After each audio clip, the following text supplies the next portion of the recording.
Hi பா, எல்லாம் எப்படி இருக்கீங்க? இன்றைக்கி நம்ம செரின் வீட்டு சாப்பாடில் எல்லாருக்குமே ரொம்ப பிடிச்ச ஒரு ரெசிபி தான் பண்ண போகிறோம். என்னென்னு பார்த்தீங்கன்னா பரோட்டா பண்ண போகிறோம். பரோட்டானாலே எல்லாருமே ரொம்ப ரொம்ப விரும்பி சாப்பிடுவாங்க. அது நம்ம ஹோட்டலுக்கு போயிட்டோம்னாலே போதும், என்ன சாப்பிட்றோம் அப்படின்னு சொல்லி கேட்குறப்போ பரோட்டா தான் நமக்கு மைண்டில் ஃபஸ்ட்டு வர்றதே பரோட்டாவாக தான் இருக்கும். அந்த மாதிரியான பரோட்டா தான் இன்றைக்கி நம்ம கிச்சனில் பண்ண போகிறோம். இப்போ லாக்டவுன் அப்படிங்கிறதுனால யாருமே வெளியில் போக மாட்டோம். பரோட்டாவை ரொம்ப மிஸ் பண்ணுவோம் இல்லையா? அதனால ரொம்ப சிம்பிளான முறையில் நம்ம வீட்டிலையே பரோட்டா செய்யலாம் அப்படின்றதுக்காக தான் இன்றைக்கி நம்ம பரோட்டா செய்ய போகிறோம். பரோட்டாவுக்கு சைட் டிஷ் என்ன அப்படின்னு பார்த்தீங்கன்னா மட்டனில் என்ன பண்ண போகிறோம்னா, இதுக்கு மட்டனில் குழம்புலாம் பண்ணுவோம் இல்லையா? இதுக்கு முன்னாடி குழம்புலாம் நிறைய நம்ம கிச்சனில் போட்டிருக்கோம். இன்றைக்கி நம்ம பண்ண போகிறது மட்டன் சால்னா. ரொம்ப ரொம்ப அருமையாக மதுரை ஸ்டைலில் மட்டன் சால்னாவும் ஒரு பரோட்டாவும் இன்றைக்கி நம்ம செரின் வீட்டு சாப்பாடில் பண்ண போகிறோம். அதுக்கு ஃபஸ்ட்டு நம்ம மாவு பிசைஞ்சு எடுத்து வச்சுட்டு அதுக்கப்புறமா நம்ம மட்டன் தாளித்து விட்டுக்கலாம். அதுக்கு நான் 1/2 கிலோ மைதா மாவு எடுத்திருக்கேன். 1/2 கிலோ மைதா மாவுக்கு 1 ஸ்பூன் அளவுக்கு சர்க்கரை சேர்த்துக்கிறேன். தேவையான உப்பு, அடுத்து எண்ணெய், 1 குழிக்கரண்டி அளவுக்கு எண்ணெய், அடுத்து 1 முட்டை. இப்போ இதை கலந்துக்கலாம். முட்டை எண்ணெயெல்லாம் சேர்த்துருக்கோம் இல்லையா? அப்போவே தண்ணியும் சேர்க்கக்கூடாது. நம்ம கலந்து விட்டதுக்கு இந்த முட்டை எண்ணெய் மாவு எல்லாம் ஒன்றா கலந்ததுக்கு அப்புறமா அது லாஸ்ட்டில் தான் எண்ணெய் சேர்க்கணும். ஏன்னா இதுலேயே ஓரளவுக்கு ஈரப்பதம் மாவு ஆயிரும் இல்லையா? நம்ம தண்ணி ஊற்றினோம்னா எக்ஸ்ட்ரா தண்ணி ஆயிரும். அதனால் இப்போ இந்த அளவுக்கு கலந்ததுக்கு அப்புறமா நம்ம தண்ணி ஊற்றி பிசைஞ்சிக்கலாம். பாருங்கள், முட்டை எண்ணெயும் போட்டு கலந்ததுலேயே இந்தளவுக்கு நம்ம புட்டு மாவு செய்வோம் இல்லையா? அந்த மாதிரி ஈரப்பதத்துக்கு வந்துடுச்சு. இப்போ தண்ணி ஊற்றி பிசைஞ்சிக்கலாம். அப்பப்போ கொஞ்சம் கொஞ்சமாக தண்ணி ஊற்றி நம்ம பிசைஞ்சு எடுத்துக்கலாம். பாருங்கள், மாவு இந்த அளவுக்கு 2 தடவை தான் நான் தண்ணி தெளித்தேன். அதுக்கே இந்த அளவுக்கு சாஃப்டாக இருக்குது பாருங்கள்.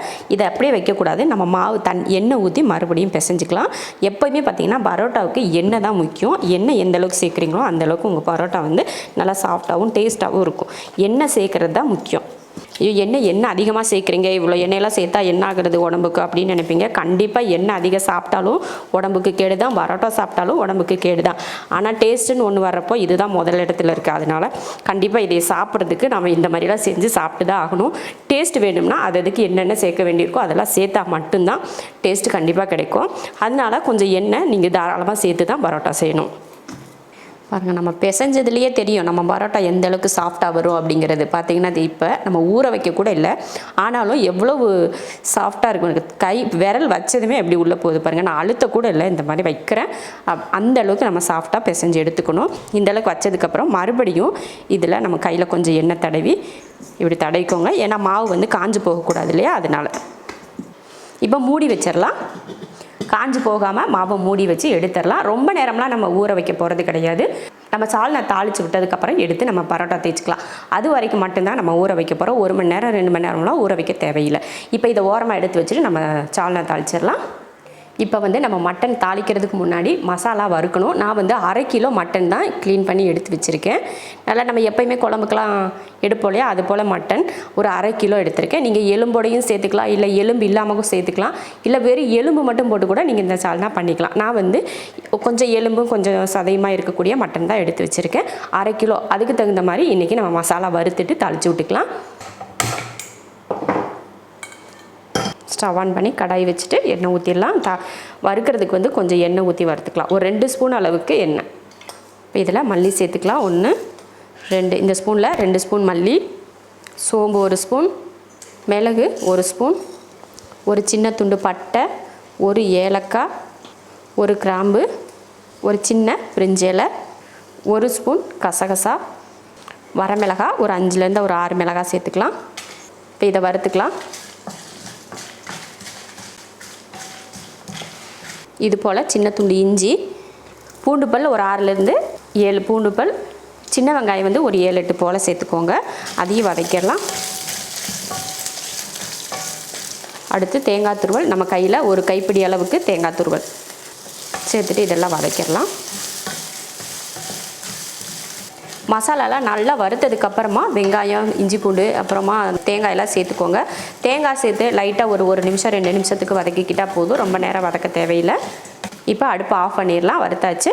இது ஆறட்டும். அதுக்குள்ளேயும் நம்ம மட்டன் தாளித்து விட்டுறலாம். தாளித்து விட்றதுக்குள்ளே இது ஆறிடும். நம்ம அரைச்சிட்டு சேர்த்துக்கலாம். மட்டன் தாளிக்கிறதுக்கு குக்கர் வச்சுக்கலாம். இன்றைக்கி நம்ம குக்கரில் தான் சால்னா செய்ய போகிறோம். அதனால் குக்கர் வச்சுருக்கேன். குக்கர் வச்சுட்டு எண்ணெய் ஊற்றிடலாம். எண்ணெய் காஞ்சதுமே ஒரு துண்டு பட்டை, ஒரு ஏலக்காய், ஒரு கிராம்பு, ஒரு அன்னாச்சிப்பூ, ஒரு பிரிஞ்சலை, 1/4 ஸ்பூன் அளவுக்கு சோம்பு, ஒரு பெரிய வெங்காயத்தை சின்னதாக கட் பண்ணியிருக்கேன், அதை சேர்த்துக்கலாம். கொஞ்சம் ஒரு 4-5 புதினா இலை அதையும் சேர்த்துக்கலாம். மல்லித்தலை, கருவேப்பிலை சேர்த்துட்டு இதை வதக்கிடலாம். சால்னா பண்ணுறோம் அப்படின்னாலே கொஞ்சம் புதினா இலையை நம்ம வந்து தாளிக்கிறப்போ சேர்த்துக்கணும். அப்போ தான் அந்த சால்னாவோட மனம் வந்து உங்களுக்கு கரெக்டான ஒரு மனமாக இருக்கும். நீங்கள் புதினா சேர்க்கலைன்னா அந்த மனம் வந்து நம்ம நார்மலாக எப்போயுமே நம்ம குழம்பு பண்ணுவோம் பார்த்திங்களா, அந்த மாதிரி குழம்பு போல தான் இருக்கும். நீங்கள் புதினா சேர்த்து தாளித்து விட்டிங்கன்னா மட்டும்தான் அந்த சால்னாவோட மனம் அப்படியே இருக்கும். அதனால் புதினா கண்டிப்பாக போட்டுக்கோங்க. கண்டிப்பாக அந்த மனம் இருந்தால் தான் நம்ம சால்னா சாப்பிட்றோம் அப்படின்ற ஒரு ஃபீலே இருக்கும். மறக்காமல் புதினா போட்டுக்கோங்க. சும்மா ஒரு 2-3 இலை தான், அதிகம்லாம் தேவையில்லை. ஒரு 2-3 இலை சேர்த்துக்கிட்டிங்கன்னா சூப்பராக இருக்கும் மனம். வெங்காயம் நல்லா இந்த அளவுக்கு வதங்கினதுக்கப்புறமா தக்காளி, ரொம்ப குட்டி தக்காளியாக ஒரு தக்காளி, ரொம்ப குட்டியாக இருக்குது பாருங்கள், அந்த மாதிரி தக்காளி தான்.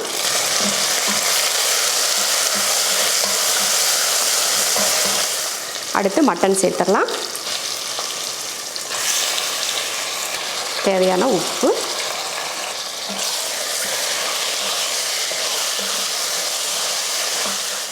மஞ்சள் தூள் சேர்த்துக்கலாம். மஞ்சள் தூள் சேர்த்துட்டு கலந்து விட்டுருவோம். மஞ்சள் தூள் போட்டு வதக்கினதுக்கப்புறமா மல்லித்தூள் சேர்த்துக்கலாம். 1 ஸ்பூன் மல்லித்தூள், மிளகாத்தூள் 1/2 ஸ்பூன் சேர்த்துட்டு இது நல்லா கலந்து விட்டுருவோம்.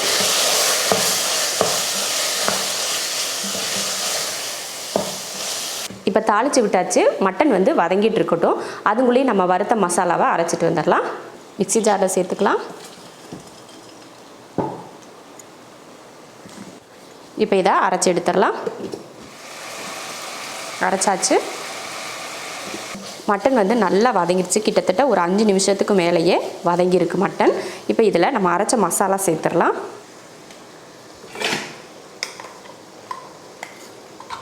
தேவையான தண்ணி,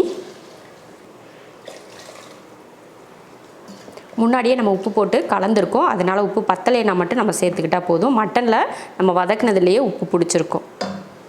நீங்கள் கொஞ்சம் தண்ணி சேர்த்துக்கலாம். கொஞ்சம் உப்பு, தண்ணி ஊற்றி உப்பெல்லாம் போட்டு கலந்தாச்சு.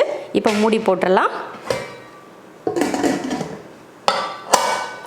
5 விசில் விட்டு ஆஃப் பண்ணிக்கலாம். 5 விசில் வந்துடுச்சு, ஆஃப் பண்ணிக்கலாம். மட்டன் சால்னாக்கு வந்து கிட்டத்தட்ட எல்லாமே ரெடி ஆயிடுச்சு. இது ஓப்பன் பண்ணி பார்த்துட்டு நம்ம இன்னொரு தடவை ஒரு 10 நிமிஷம் கொதிக்க விடுவோம். அதுக்குள்ளேயே நம்ம என்ன பண்ண போகிறோம்னா பரோட்டாவுக்கு ரெடி பண்ணிடலாம். இப்போ இதை இறக்கி வச்சிடலாம். இப்போ நம்ம மாவு பிசைஞ்சு வச்சு ஒரு 20 நிமிஷம் கிட்ட ஆயிடுச்சு. அதை எடுத்து பார்க்கலாம். நம்ம பிசைஞ்சு வச்சதை விட பார்த்திங்கன்னா இப்போ கொஞ்சம் அகலமாக வந்திருக்கு. தெரியுது பார்த்திங்களா, நல்லா அகலமாகிடுச்சு. அப்போ நல்லா ஊறிருக்கு அப்படின்னு அர்த்தம். பாருங்கள், சூப்பராக இறங்குது பஞ்சு பஞ்சாக. பார்த்திங்களா, மறுபடியும் எடுத்து ஒரு டைம் பிசைஞ்சு விட்டுக்கலாம். நீங்கள் ஊற வைக்க எண்ணெயே இல்லாத மாதிரி தான் இருக்கும். மைதா மாவு பொறுத்த வரைக்கும் அப்படி தான் இருக்கும். பாருங்கள், மறுபடியும் பிசைஞ்சு விட்டதுமே இதில் எண்ணெயே இல்லாத மாதிரி இருக்குது பார்த்திங்களா. மறுபடியும் இதில் எண்ணெய் விட்டு நம்ம பிசைஞ்சிக்கலாம். நம்ம கையில் எண்ணெய் எடுத்து ஊற்றி இப்படி பிசைங்க. பாருங்கள், மறுபடியும் எண்ணெய் விட்டு பிசைஞ்சாச்சு. இப்போ வந்து உருண்டை பிடிச்சி வச்சுக்கலாம். இந்த மாதிரி நல்லா பெரிய உருண்டையாகவே பிடிச்சிக்கலாம். பிடிச்சி தனியாக எடுத்து வச்சுக்கலாம். நீங்கள் சப்பாத்திக்கு வந்து ஒரு உருண்டை எடுக்கிறீங்கன்னா அதே மாதிரி உருண்டையாக 2 பங்கு எடுத்திங்கன்னா தான் பரோட்டாவுக்கு கரெக்டாக இருக்கும். இந்த மாதிரி எடுத்து தனியாக வச்சுக்கணும். பெரிய பரோட்டாவாக போடலாம் அப்படின்றதுக்காக தான் இந்த மாதிரி பெரிய உருண்டையாக எடுத்திருக்கேன். 1/2 கிலோ மாவுக்கு பார்த்திங்கன்னா 5 வந்திருக்கு. இப்போ இதில் மறுபடியும் இதை தனியாக எடுத்து வச்சிடலாம். எடுத்து வச்சுட்டு இதை வந்து நம்ம தேய்ச்சி எடுத்துக்கலாம். நம்ம அடுப்பு திண்டுக்கிட்டையில் இந்த மாதிரி லைட்டாக எண்ணெயை தடவிக்கோங்க. எண்ணெயை தடவிட்டு அதுக்கு மேலே நம்ம மாவு வச்சு இந்த மாதிரி தேய்ச்சிக்கிற வேண்டியது தான். கையை வச்சு இந்த மாதிரி பரத்தி விட்டுக்கோங்க. விட்டதுக்கப்புறமா சப்பாத்தி பலகை வச்சு தேய்ச்சிக்கலாம்.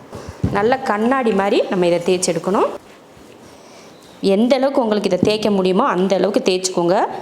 ரொம்ப மெலிசாக தேய்க்கணும்.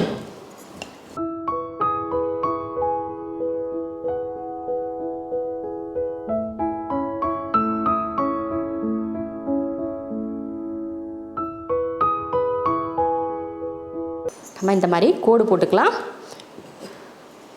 நல்லா மெலிசாக போட்டுக்கோங்க. கோடு போடுறதுக்கெலாம் அளவெல்லாம் கிடையாது, உங்கள் இஷ்டத்துக்கு எப்படி போடணுமோ அப்படி போட்டுக்கோங்க. இது ஒரு லேயருக்காக தான். நல்லா நம்ம பெருசாக போட்டிருக்கோம் இல்லையா, அதனால தான் நான் வந்து கத்தி வச்சு போடுறேன். இதே சின்னதாக போட்டிருந்தோம்னா இந்த மாதிரி கத்தி வச்செல்லாம் நம்ம கோடு போட தேவையில்லை. இப்போ கோடு போட்டதுக்கப்புறமா நம்ம இதை வந்து சுருட்டிக்கலாம். இந்த மாதிரி சுருட்டிக்கோங்க.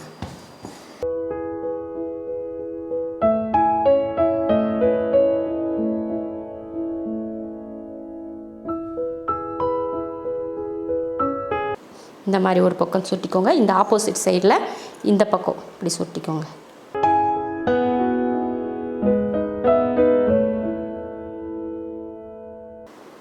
இந்த மாதிரி அப்படியே குண்டாக இருக்கணும் பார்க்குறதுக்கு. அப்போ தான் நம்ம பொரிச்சு எடுக்கிறப்போ நல்ல லேயர் தெரியும். பாருங்கள், இப்படி அமுத்தோம்னா அந்த யாரெல்லாம் பார்த்தீங்கன்னா இங்கே உருண்டையாக தெரியுது பாருங்கள். இப்படியே நீங்கள் போட்டு எடுத்திங்கன்னா இது பன் பரோட்டா மாதிரி கூட நீங்கள் சாப்பிட்டுக்கலாம். இப்போ இதை தனியாக எடுத்து வச்சிடலாம். பரோட்டா போடுறது வந்து நிறைய டிஃப்ரெண்ட்டான ஸ்டைலில் நிறைய பேர் நிறைய விதமாக போடுவாங்க. ரொம்ப ஈஸியாக நம்ம செய்ய தெரியாதவங்க கூட இப்போ நம்ம பாப்பாட்ட கொடுத்தா கூட இது அவ்வளோ ஈஸியாக செஞ்சுருவாங்க. அந்த மாதிரி ஈஸியான ஒரு மெத்தடு தான் நான் உங்களுக்கு சொல்லியிருக்கேன். இதே போல் மெத்தடில் நீங்கள் பண்ணிங்கன்னா உண்மையாலுமே நீங்களே பரோட்டா பண்ணி நான் தான் பண்ணனா அப்படின்ற மாதிரி உங்களுக்கே ஒரு ஆச்சரியமாக இருக்கும். அந்த மாதிரி இருக்கும். ரொம்ப சிம்பிளான ஒரு முறை. அதே போல் மாவையும் 2 மணி நேரம் 3 மணி நேரம் ஊற வைக்கணும் அப்படின்றதும் கிடையாது. நான் வந்து நல்ல பெரிய பரோட்டாவாக வேணும் அப்படின்றதுக்காக பாருங்கள், இவ்வளோ பெரிய பரோட்டா பாருங்கள், நல்லா பெருசாக வேணும் அப்படின்றதுக்காக இந்த சைஸில் போட்டிருக்கேன். இவ்வளோ பெருசு எங்களுக்கு வேண்டாம், நம்ம சின்னதாக போதும் அப்படின்னிங்கன்னா இந்த மாவோட அளவை நீங்கள் உருண்டை எடுக்கிறீங்க பார்த்தீங்களா, அந்த அளவை வந்து நீங்கள் சின்னது பண்ணிக்கலாம். இவ்வளோ பெருசு தான் போடணும் அப்படிங்கிறது வந்து கட்டாயம் கிடையாது. ஆனால் மெத்தட் வந்து இதை போல் செய்யுங்க, ரொம்ப சூப்பராக இருக்கும். இப்போ மறுபடியும் அதே போல் எல்லாத்தையும் தேய்ச்சி எடுத்துகிட்டு நம்ம கடைசியில் போட்டு எடுத்துக்கலாம். 5 பரோட்டாவும் நம்ம தேய்ச்சி நல்லா லேயர்லாம் போட்டு தேய்ச்சி எடுத்து வச்சாச்சு. லாஸ்ட்டாக இது குட்டியாக கொஞ்சம் இருந்துச்சு, அது பூனைக்கு நான் தேய்ச்சி எடுத்து வச்சுருக்கேன். குட்டி இதுக்கு வந்து நம்ம பூனைக்குட்டிக்குன்னு சொன்னோன்னா, நம்ம இப்போ புதுசாக ஒரு குட்டி பாப்பா நம்ம வீட்டுக்கு வந்திருக்கு. அவள் பேர் ஷாஷா. புதுசாக ஒரு பூனைக்குட்டி வளர்க்குறோம். அவளுக்காக தான் அந்த பரோட்டா நான் செஞ்சு வச்சுருக்கேன். ஏன்னா நம்ம சாப்பிட்றப்போ அவள் சும்மா இருக்கணும் இல்லையா, அதனால் செஞ்சு வச்சுருக்கேன். இப்போ குழம்பு ஸ்டீம் இறங்கிருச்சு, எடுத்து பார்க்கலாம். சூப்பரான மட்டன் சால்னா ரெடி ஆயிடுச்சு. இப்போ இதை அப்படியே வைக்கக்கூடாது, மறுபடியும் ஸ்டவ் ஆன் பண்ணிக்கலாம். இப்போ ஸ்டவ் ஆன் பண்ணியாச்சு. இந்த மட்டன் சால்னா வந்து ஒரு 10 நிமிஷத்துக்கு நல்லா கொதிக்கட்டும். அதுக்கப்புறமா நம்ம எடுத்து பார்த்துக்கலாம். அதுங்களையும் இது வேறு அடுப்புக்கு மாற்றி வச்சுட்டு இதில் நம்ம வந்து பரோட்டா போட்டு எடுத்துக்கலாம். பரோட்டா பண்ணுறதுக்கு தோசைக்கல் வச்சிடலாம். இதுக்கு மேலே நம்ம இது எதையுமே பண்ண போகல. கையில் கூட இப்படியே நல்லா அமுத்தி நம்ம தோசைக்கல்ல போடலாம். இல்லை கீழே சப்பாத்தி பலகை வச்சு கூட நீங்கள் தேய்க்கிறதுனா கூட தேய்ச்சிக்கலாம், அது உங்கள் விருப்பம். ரொம்ப சூப்பரான ஒரு சிம்பிளான ஒரு பரோட்டா இன்றைக்கி நம்ம பண்ணியிருக்கிறது. கண்டிப்பாக நிறைய பேர் இந்த டைமில் நம்ம வெளியிலலாம் போக முடியல, அடுத்து நீ வரப்போகிற ஒரு வாரமும் ஃபுல்லுமே நமக்கு ஃபுல் லாக்டவுன் பண்ணுறாங்க. அதனால் நிறைய பேருக்கு வந்து ஒரு நான்வெஜ் சாப்பிட்றதா இருந்தாலும் சரி, இந்த மாதிரி பரோட்டா சாப்பிட்றதா இருந்தாலும் சரி, ரொம்ப ரொம்ப மிஸ் பண்ணுவோம். நமக்கு எதுவுமே கிடைக்காது அப்படின்னு தெரிஞ்சால் மட்டும்தான் ஆசையாக அதிகமாக வரும் இல்லையா. அந்த மாதிரி டைமில் இந்த மாதிரி நம்ம வீட்லேயே மைதா மாவு இருந்துச்சுன்னா நம்மளே பரோட்டா செஞ்சுக்கலாம். மட்டன் தான் செய்யணும் அப்படின்றதுலாம் இல்லை, எம்டி சால்னா கூட நம்ம சேனலில் போட்டிருக்கோம். அதை பார்த்து கூட நீங்கள் சால்னா பண்ணிவிட்டு இதே போல் பரோட்டா நீங்கள் செய்யலாம். இப்போ கல் வந்து நல்லா காஞ்சிருச்சு, நல்லா காய வச்சுக்கோங்க. அதுக்கப்புறமா தான் நம்ம பரோட்டா போடணும். நல்லா காஞ்சிருச்சு, இப்போ போட்டுக்கலாம். கீழே எடுத்து வச்சுக்கலாம். கீழே எடுத்து வச்சு நம்ம கையில் வச்சு இந்த மாதிரி அமுத்தி கொடுக்கலாம். இல்லைன்னா சப்பாத்தி பலகை இருக்குது பார்த்தீங்களா, கட்டை, அதில் கூட நீங்கள் இந்த மாதிரி அமுத்தி கொடுக்கலாம்.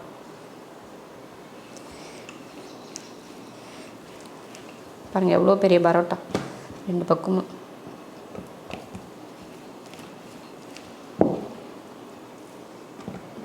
ரொம்ப போட்டு அழுத்த வேண்டாம், லைட்டாக தேய்ச்சிக்கிட்டிங்கன்னா போதும். முதல்ல எண்ணெய் ஊற்றிக்கலாம். எண்ணெய் ஊற்றிட்டு பரோட்டாவை எடுத்து வச்சிடலாம். சூப்பர், வச்சாச்சு.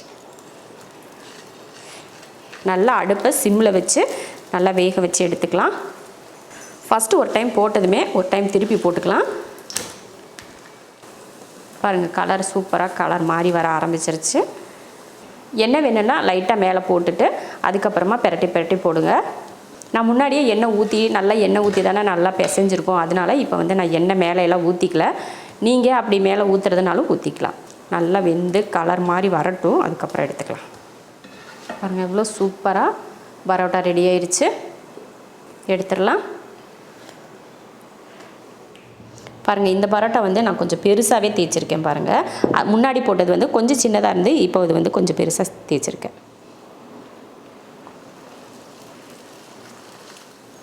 ஃபஸ்ட்டு கொஞ்சம் நேரத்துக்கு ஃபஸ்ட்டு போட்டதுமே 2 பக்கம் திருப்பி போட்டுட்டு அதுக்கப்புறமா பொறுமையாக கலர் மாறி வர்றதுக்காக வேக வச்சு எடுத்துக்கணும்.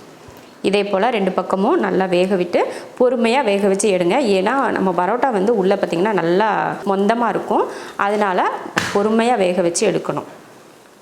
அவ்வளோதான், பரோட்டா எல்லாம் போட்டு எடுத்தாச்சு. இப்போ இதை போட்ட பரோட்டாவை நம்ம கையில் வச்சு தட்டி எடுக்கணும். அதுக்கு முன்னாடி இந்த பூனைக்குட்டிக்கு ஒரு பரோட்டா வெந்துட்டுருக்கட்டும். இந்த மாதிரி கை வச்சு இந்த மாதிரி 4 பக்கமும் பரோட்டாவை தட்டி எடுத்துக்கோங்க. கொஞ்சம் சூடாக தான் இருக்கும், கொஞ்சம் இதாக வச்சுட்டு தட்டிக்கோங்க. அப்போ தான் அந்த லேயர் வந்து உங்களுக்கு தனியாக வந்து பிரிஞ்சு வரும். இல்லைன்னா அப்படியே சப்பாத்தி போல் அப்படியே இருந்துடும். அதுக்காக தான் நம்ம இப்படி தட்டி கொடுத்தோம்னா அந்த லேயர் வந்து தனித்தனியாக எலும்பி வரும். பாருங்கள், நம்ம தட்டி எடுத்ததுக்கப்புறம் பரோட்டா எவ்வளோ லேயர் கிடைக்குது பாருங்கள். சூப்பராக இந்த மாதிரி லேயராக ஹோட்டலில் கூட இந்தளவுக்கு லேயர் கிடைக்காது. நம்ம வீட்டில் செய்கிறது பார்த்திங்கன்னா எந்தளவுக்கு லேயராக நம்மளால் செய்ய முடியுது பாருங்கள். ரொம்ப சூப்பரான ஒரு பரோட்டா, டேஸ்ட்டும் பார்த்திங்கன்னா அருமையாக இருக்கும். இந்த மாதிரி அடித்ததுக்கப்புறம் பிளேட்டுக்கு எடுத்து வச்சுக்கலாம். அவ்வளோதான், பரோட்டா சூப்பராக ரெடி ஆயிடுச்சு. பரோட்டா ரெடி பண்ணுறதுக்குள்ளே ஒரு 10 நிமிஷத்துலேயே நம்ம குழம்பும் ரெடி ஆயிடுச்சு. அதையும் ஆஃப் பண்ணி எடுத்தாச்சு. இப்போ எடுத்து பார்த்துடலாம். சூப்பராக பாருங்கள், மட்டன் சால்னா ரெடி ஆயிடுச்சு. எவ்வளோ சூப்பராக நல்லா கலர்ஃபுல்லாக இருக்குது பாருங்கள். ரொம்ப சூப்பரான ஒரு பரோட்டாவும் சால்னாவும் ரெடி ஆயிடுச்சு. எப்படா சாப்பிட்லாம் அப்படின்ற மாதிரி ரொம்ப ஆசையை தூண்டுது அந்த மாதிரியான ஒரு ரெசிபி. இப்போ ரொம்ப லேயராக பார்த்தீங்கன்னா அவ்வளோ லேயர். நீங்களே யோசிப்பீங்க செஞ்சு பார்த்துட்டு இவ்வளோ அருமையாக நம்மளாலையும் பரோட்டா செய்ய முடியுமா அப்படின்னு சொல்லிட்டு கண்டிப்பாக நினைப்பீங்க. கண்டிப்பாக நீங்கள் இந்த பரோட்டாவும் சால்னாவும் செஞ்சு பார்க்கணும். பார்த்துட்டு கண்டிப்பாக கமெண்ட்டில் சொல்லுங்கள். இப்போ நமக்கு எல்லாமே ரெடி ஆயிடுச்சு, பரிமாறிடலாம்.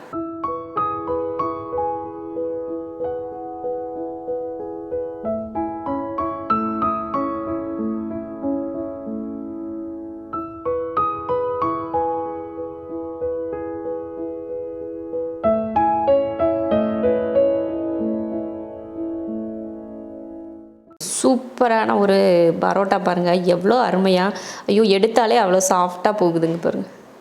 இப்படியே எடுத்து சாப்பிட்டா அவ்வளோ சூப்பராக இருக்கும். வாயில் வச்சதே தெரியல, அது மட்டும் போயிடுச்சு. சூப்பராக பரோட்டாவும் மட்டன் சாலும் அவ்வளோ அருமையாக இருக்குது.